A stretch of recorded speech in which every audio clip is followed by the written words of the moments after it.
Selamat siang Pak Budi. Di sini saya akan menjelaskan apa yang telah saya dan teman-teman dapat di FCA 2 ini. Perkenalkan, nama saya Octavianus Wisnu dengan NIM 021. Saya Daniel Rafael dengan NIM 036. Saya Hugo Christian Nugroho dengan NIM 011. Yang pertama, saya akan menjelaskan apa yang telah saya dapat tentang relasi pertemanan sebaya. Mengapa relasi itu penting? Yang pertama adalah mengurangi kesepian. Yang kedua, dukungan sosial. Yang ketiga, resiliensi dan kepercayaan diri. Ada juga karakteristik pertemanan yang sehat. Yang pertama, saling mendukung. Yang kedua, saling menghargai. Yang ketiga, bertumbuh bersama. Dan ada juga pertemanan yang tidak sehat. Yang pertama, tidak adanya rasa saling menghargai. Yang kedua, adanya ketergantungan ekstrim. Yang terakhir, adanya intimidasi. Adapun strategi untuk membangun pertemanan sehat, mengenal diri sendiri dan menghargai orang lain secara seimbang. Kedua, mengasah kemampuan dan mendengarkan aktif, empati dan merespon dengan bijak. Yang ketiga, menetapkan batasan yang sehat. Yang kedua ada berani bicara dan berani beda. Mengapa harus berani bicara? Yaitu tempat untuk mengungkapkan ide. Yang kedua, melatih jiwa kepemimpinan. Yang ketiga, membangun eksistensi diri dan memberikan kontribusi yang solutif.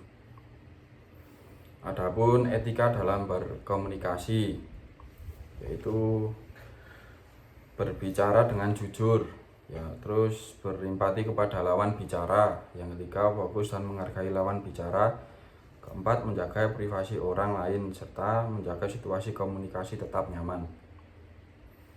Yang materi ketiga ada tentang edukasi tentang PPKPT. Materi yang keempat yaitu batasan dalam relasi. Adapun cara untuk membangun batasan yang sehat. Yang pertama, mengenal diri sendiri, memahami nilai-nilai kebutuhan dan preferensi pribadi untuk menentukan batasan yang sesuai. Yang kedua, menentukan apa yang penting, mengidentifikasi hal berharga dalam hidup yang ingin dilindungi dan tidak boleh dilanggar oleh orang lain. Yang terakhir adalah belajar mengatakan tidak, yaitu berani menolak permintaan orang lain jika dirasa memberatkan. Lanjut.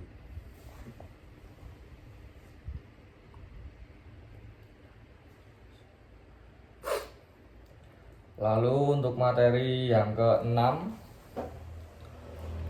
itu kesadaran intelektual tentang kompetensi lintas budaya. Jadi kita itu harus menghargai budaya dari mana aja, tidak boleh berpikiran kok budaya kita itu yang paling bagus, itu nggak boleh. Lalu yang ke-7, berjalan bersama yang tersingkirkan. Jadi kita itu harus merangkul semua teman, tidak boleh membedakan, dan tidak hanya dalam hal membantu saja, tapi juga harus memahami setiap orang itu seperti apa. Terus untuk pertemuan yang ke-8, keterampilan bekerja sama dan memecahkan masalah. Jadi kita setiap individu itu harus mempunyai jiwa kerjasama. Jadi tidak semua hal itu harus bisa kita pecahkan sendiri-sendiri. Pertemuan ke-9, anti korupsi dan literasi keuangan. Nah, di sini tuh kan baru banyak marak yang namanya korupsi. Jadi kita itu nggak boleh yang namanya mengambil hak milik orang lain. Seperti itu. Dan lanjut pertemuan yang ke-10 yaitu pola hidup seimbang sebagai mahasiswa.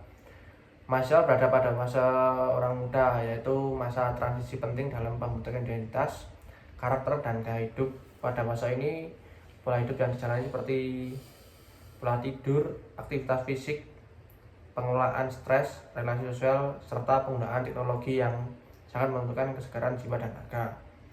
Kesegaran raga meliputi kebugaran fisik, energi, daya tahan tubuh, memungkinkan mahasiswa menjalankan aktivitas akademik dan sosial secara optimal. Sementara itu, kesegaran jiwa meliputi kesehatan mental, stabilitas emosi, makna hidup, dan nilai moral. Membentuk kemampuan berpikir kritis, mengendalikan diri, serta mengambil keputusan yang bertanggung jawab. Dan pertemuan yang ke-11 itu ekologi integral. Ekologi integral mempelajari relasi antar makhluk hidup dan lingkungan dalam ekologi. Dikenal tingkatan-tingkatan organisasi ekosistem, salah satunya adalah biosfer yang meliputi bumi sebagai keseluruhan. Namun, ekologi ini tidak menekankan pada manusia sebagai bagian dalam sistem biosfer dan berpengaruh sangat mendalam terhadap biosfer itu sendiri dan muncul sebagai fenomena perubahan iklim. Perubahan iklim adalah berubahnya pola iklim dan rata-rata cuaca dalam jangka panjang. Perubahan iklim nampak dalam naiknya suhu rata-rata bumi atau pemanasan global atau bisa disebut global warming. Dari pola puluhan dekade yang telah dipelajari perubahan curah hujan, naiknya permukaan air ke laut, berlangsungnya cuaca ekstrim. Dan lanjut pertemuan yang selanjutnya menuju gaya hidup ekologis. Gaya hidup ekologis berarti membuat pilihan sehari-hari yang meminimalkan dampak negatif terhadap lingkungan. Dan lanjut pertemuan yang ke-13 selebrasi atau bisa disebut pertemuan yang terakhir.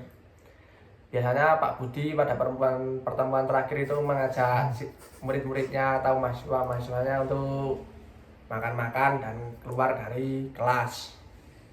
Ya, sekian dari kami bertiga. Terima kasih.